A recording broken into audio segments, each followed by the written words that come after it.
Kining pagpamuhi og baboy guys. Dato gyud katabang nato nga mga mag-uuma. Kay ini panahon dagko na nya na ganahan mo palit, magkwarta man ta. Maganing magkugita og pamuhi. Silbi sideline na nato guys sa pag-uuma. Ang mga baboy oh.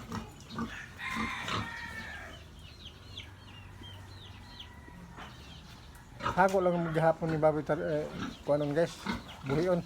Kay buntag udto hapon maglawog ka nya ligo di pa pagkalang nila ligo alas 3 ligo ug naay mga tae ana man og kuha meron di manimaho.